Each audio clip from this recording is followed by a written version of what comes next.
I'm delighted to introduce our speaker today, Christine Cotter. Christine Cotter is the Executive Director of Sales of Hope, based in Annapolis. And before joining Sales of Hope, Ms. Cotter was Vice President of Public Relations at the American Professional Agency. She has more than 20 years of experience in managing and working with membership organizations, including the American Society of Psychoanalytic Physicians, including our very own Erminia Scargella. Um, Also, she worked with the American Psychiatric Association, district branches, and the Maryland and District Columbia Society of Clinical Oncology. Christine works closely with volunteers and is responsible for the day-to-day administration of Sales of Hope in Annapolis. So please give a warm Rotary welcome to our speaker today, Christine Cotter. Christine, it's all yours. Thank you so much. Thank you. Meg. Thank you, everyone. What a nice welcome. I am truly honored to be here with you all today. I'm excited to see good friends like Armenia. And I do need to thank May and Sterling for putting this all together and making this happen, and your fellow Rotarian, Sharon Taylor. She can't be here today because she is leaving today for Thailand. A little jealous. I know. So as May was saying, I've been an executive director for over 24 years. But I've not only been an executive director, I have also served on multiple boards personally myself, nonprofit boards. In the past 16 months, I've been the executive director of Sales of Hope. And I chose to work with this group because it spoke to me, their mission and what they do to give back to the community. I've had multiple family members and friends who have undergone cancer treatments. And I know that programs like this could help. When they're battling cancer, it would help if they were sailing on the bay or doing another program. It would help give them a respite and maybe a sense of peace during their journey. Our mission is providing sailing experiences that offer hope, healing, renewal, and joy to those that are being challenged by cancer. We found that our 3-hour sail is rejuvenating to both the cancer patient and also their support group and family members. So for any of you who have undergone cancer treatments or have had to be a caretaker, you know that the impact of cancer is more than just the cancer patient themselves. It's the entire family and friends, not to minimize what the cancer patient is going through at all. We operate a fairly large organization that includes over 75 volunteers. And all of the volunteers, we've all been impacted by cancer in one way or another. We have several volunteers who are undergoing cancer treatments right now. Many of our volunteers have battled and won against cancer, or we've all had family members that have undergone cancer. So this is personal for all of us. And my volunteers are amazing. They come from all over. We have volunteers who drive 2.5 hours each way to come to serve those who are battling cancer. We started out 4 years ago in Annapolis as a 501c3 nonprofit, and we were initially affiliated with a group called Sail Beyond Cancer, which is national. We had just a 3-member board, a temporary executive director, and 25 volunteers who were all very interested in giving back to the community. In June of 2023, we had a huge game changer. One of our sailing captains gave us a 40-foot sailboat, a Beneteau. Yes, and it's a beautiful boat. It's called the Annapolis. So we have several captains who volunteer their time and their boats to take people out. But this changed things because now we had a boat that we didn't have to rely on anybody else. We could set up the sails and take them out. So that was huge for us. And then in 2025, we did drop our affiliation with Sail Beyond Cancer. And one of the reasons was we wanted to really focus on the Chesapeake region and the surrounding areas. Now we operate with 75 volunteers. So it's amazing. Our growth is just every year. We're just getting more well-known and more people. We have 2 programs. One is a free 3-hour respite sail on the bay. And these respite sails are open to anyone with any type of cancer, no matter what your age is. We've taken out very, very young children to people in their 90s. And the only requirement is that they be in active treatment or have made a personal decision to stop receiving treatment. The other thing we do are memorial sales. And these are open to anyone who's lost a loved one in the past 3 years. And again, all of these are free. We don't charge anything. The memorial sales have been also, people probably don't realize how impactful that is for a lot of families. They bring a picture of their family on, they bring all their favorite music, the family all gathers, and it's been, I mean, we're all usually crying by the end. It's been very meaningful. You probably want to know what a sale looks like. So we have a lot of volunteers that work in the background.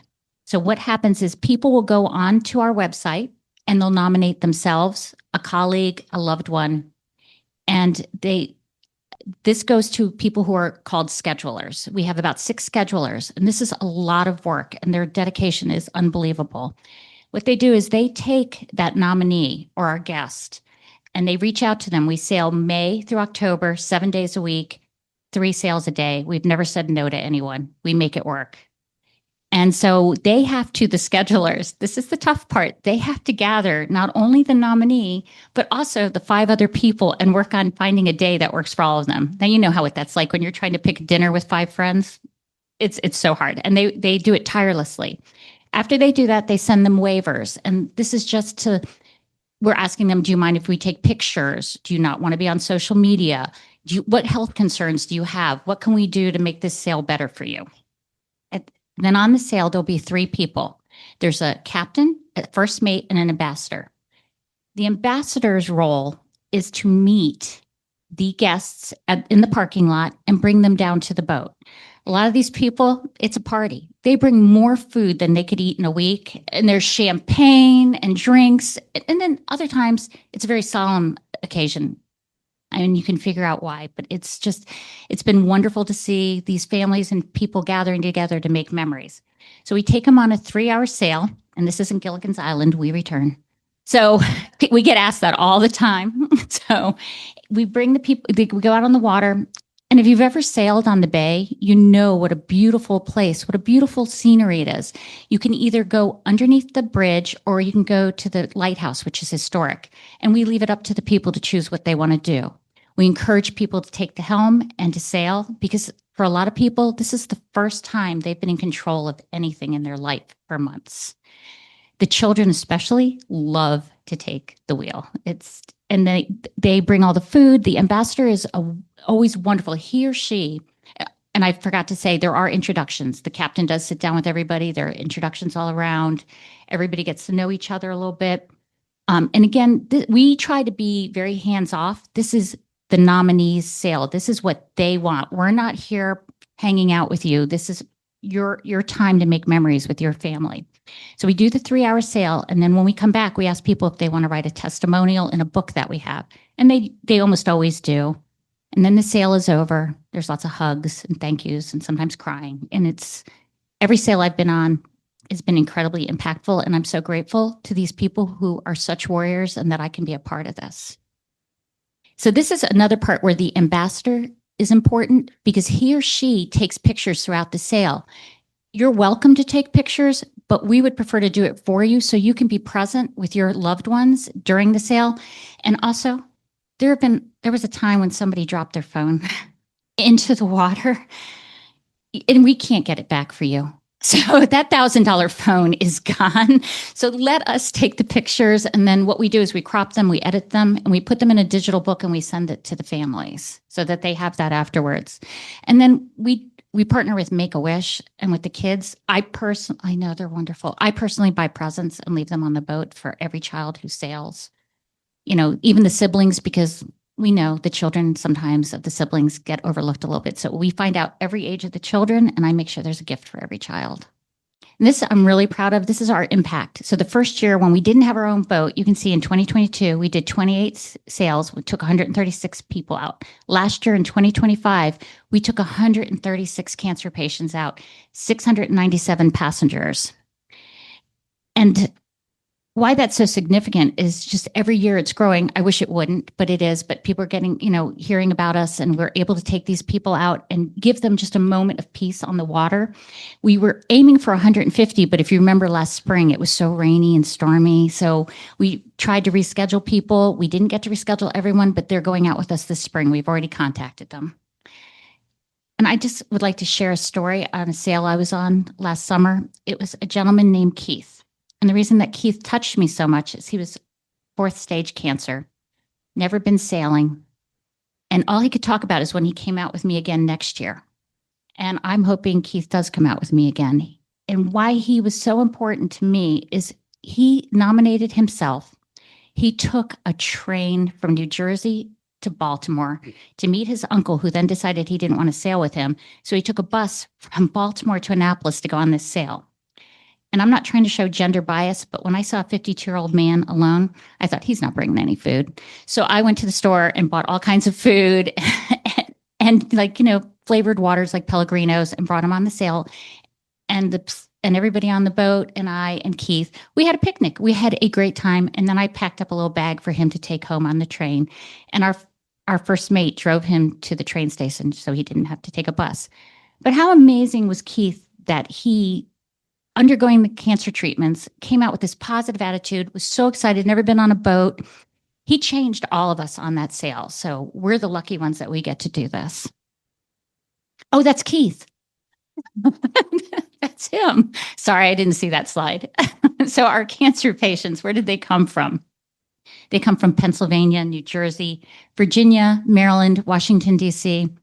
And I have a friend, a very good friend, Terry, and she lives in Phoenix, and she and her husband never get to sail. They live in Phoenix, and she had tongue cancer. She lost half her tongue. She had to learn to eat and speak again. She came to stay with my husband and I this summer. She said all she wanted to do was go sailing. So I called one of our captains and first mates who has a boat on Gibson Island, and we took her out. And she said for the first time in months, she felt peace and calm, and she had a moment to breathe. And she said it was so wonderful to see her husband, Paul, who's also my friend. He's always wanted to learn how to sail. So he was jibbing and jibing and putting up the mast and taking the helm. And she said it was so wonderful for her to see her husband have a moment of just peace and enjoying something like sailing. I really do work with the most amazing volunteers. We're all really good friends. I'm going to lunch with a huge group of them on Friday. And if you are interested in volunteering, you can look on our website. Everybody has a rack card and there's a QR code. And if you go to the website and volunteer, this makes sure that we get the information to the right person. Do you want to be a captain? Like, do any of you have a boat? Anybody? You do. Okay, we'll be talking. So we're always looking for captains, schedulers, anybody who would like to give back. And you can always reach out to me and call me as well. Every sale costs us about $500 to $600. We operate on donations, and I have to tell you, the Rotary chapters in the region have been incredible supporters of ours. We could not be doing this without the Rotary. And I apply for grants, reach out to foundations all the time. We have tax advantage programs. Many people work for businesses that will match donations. And we also accept donations of boats. Anybody have a boat they want to donate? I was on this sale as well. It's a break from cancer. And I would just like to share. Sorry, I get emotional about this one. Tyler, the 42-year-old husband with end-stage bladder cancer who stopped treatment due to the progression of his cancer. He was accompanied on the sail by his wife, Jill, 12-year-old daughter, and his 9-year-old son. At the end of the sail, Jill wrote, "My kids were delighted to have the chance to take the wheel and to even steer underneath the Bay Bridge. This was the kids' first time sailing, and it was so special to have the sail to ourselves. My husband, Tyler, thinks a lot about what the kids will remember of him, how we can make indelible memories." Sorry, every time gets me. Thank you. "That will carry through their lives. Tonight was a special opportunity to create such a memory, and we are grateful to everyone who made it possible." And then we have Holly, a 10-year-old girl battling leukemia. She's currently in remission. Holly was referred to us by Make-A-Wish. In nominating Holly, Make-A-Wish said, "Holly is one of our brave Wish kids currently battling leukemia. She and her family are eagerly preparing for their Wish trip to go to Hawaii post-treatment. Until then, we're so happy to be able to provide experiences such as this to bring joy and keep spirits up." And at the end of the sale, Holly wrote, "Thank you so much. It was the best time in my life, and I love steering the boat." Her twin sister, Cora, wrote, "Thank you for all that you did for our family. You guys are just so nice and supportive for us. My favorite part was driving the boat. The children love the boat." And her grandmother wrote, "Thank you for this wonderful experience. Memories will never be forgotten." And this is why we do what we do, for these people who are so brave And so I'm starting a new initiative. I'm working with a group called Cool Kids Coalition. They're all pediatric oncology children, and I'll be volunteering all my time working with the children. So I just want to thank you all for this opportunity to speak with you and tell you about this group that means everything to me and is very near and dear to my heart. Thank you. Does anybody have questions for me? Do the cancer patients have to be currently undergoing treatment? Because sometimes it's sort of debilitating. Sometimes you're still not getting chemo, but maybe you're on medication. Like my friend Terry with the tongue cancer, she was still taking medications. So we'd love to take everyone. Does anybody else have a question? Have you gotten kids from DC on your boat? I know we've gotten families, so I don't know if the children themselves are like a Make-A-Wish kid from DC. I'm not sure about that. But yeah, we get people from DC all the time. Yeah. Who helps in maintaining that boat? Because many boats are quite expensive to maintain. We have someone, Alex Mead, and he takes care of the boat for us. Our volunteers are amazing. So Alex goes in and checks on the boat all the time. So he takes care of all of that for us. Assuming that, because it's such a wonderful program, that you have more people than you can do sales, how do you decide? Or are you not quite to that demand level yet? We're not there yet. We've never said no to anyone. And let's say we have someone who reaches out and needs a sale, and the boats we all have are, let's say we will call and beg our captains. We'll be like, okay, we have this family, they need to get out. Are you available Wednesday at 1? And it's amazing. Somebody always comes forward and helps. So we've never said no, and we are trying never to say no to anyone. And obviously people who are 4th stage cancer, we try to get them out first. Wonderful presentation. Thank you very much. Where do you draw your captains and crew from? Are you partnering with the local Annapolis Yacht Club or other local sailing groups?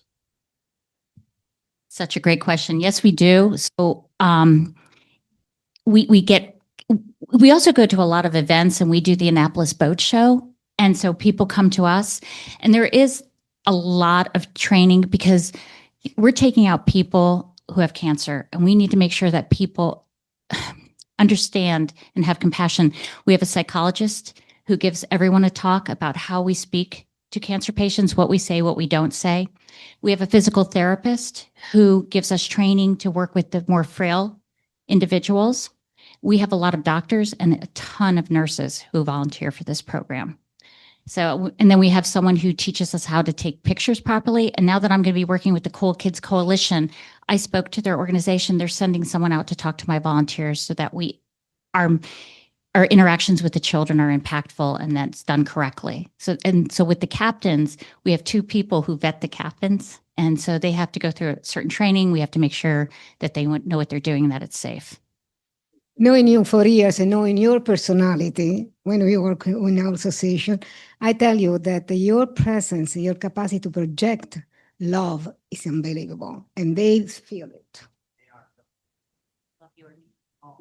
How much information do you require to nominate someone? So like for instance, I have a friend in mind, but I wouldn't want to ask her too many questions about her illness. I totally respect that because I've nominated several of my friends, and it's very invasive, right? You're like asking so many questions. What I would do, you have my card, so you have a connection right here. I'll get your friend in, but I put down just the bare minimum because one of my friends wanted to tell it all. Mary Lou, who Erminia knows, she wanted it all out there. So we told everything, but I have a couple other friends who are very private. So we did put minimal. What we use that information for is grants and funding. So I can say I work and partner with Bosom Buddies. It's a great organization for breast cancer. And so they wanted to know when I applied for a grant, how many breast cancer patients did I take out? Just wanted to know how many of us Rotarians you can fit on the boat at one time in case, some of us wanted to go sailing. Okay, so I was just told to tell you 10 grand, but so we really can fit very comfortably 6 people, but we've done more. Like we take out groups, people who are very good donors to see the Blue Angels on the bay. What a fun, amazing sight that is, right? Seeing the planes going overhead. And I cook. I bring food, and I'm a pretty good cook. So, but anyway, we could probably fit 8 to 10 if you like each other a lot and don't mind sitting close. There is a saying among boaters that the happiest day of your life is when you buy the boat. And the second happiest day of your life is when you sell the boat because of the maintenance and all that stuff. But no, and my question is, I'm also a physician, so I'm aware of the patients. So some of these patients may be very symptomatic still, right? So they might have chemo and they might have nausea and all that. And of course, it's all weather permitting and the sail and the waves and all that. How is that factored in when they wanted to sail and they might have symptoms? And did you have any situation where you were out there and the patient started having symptoms? Yes, that's a great question. And that has happened. We've had people out on a sail and then they don't start to feel well. Luckily, we have a lot of nurses. But if not, we ask the family, we ask the person undergoing the cancer treatment, what can we do to help you? We have had to sometimes cut the sail short and come back because the person doesn't feel well. When that happens, we ask them, when you're feeling better, would you like to come out again? Because we don't want their experience to be so negative, and we want those memories for them and their family. Great question, though. Thank you, everybody. Appreciate you. Thank you. CC in the chocolate factory. Listen, you're getting hearts, so there are digital hearts going up. Yes. So listen, we're going to plant a tree in your name. Did they tell you that? Well, we like to have surprises in this club, and you can send that back to Annapolis. That this club will surprise you with a tree. Yes, we're going to plant a tree for you down near the tidal basin, so you stay close. We're going to have a tree day.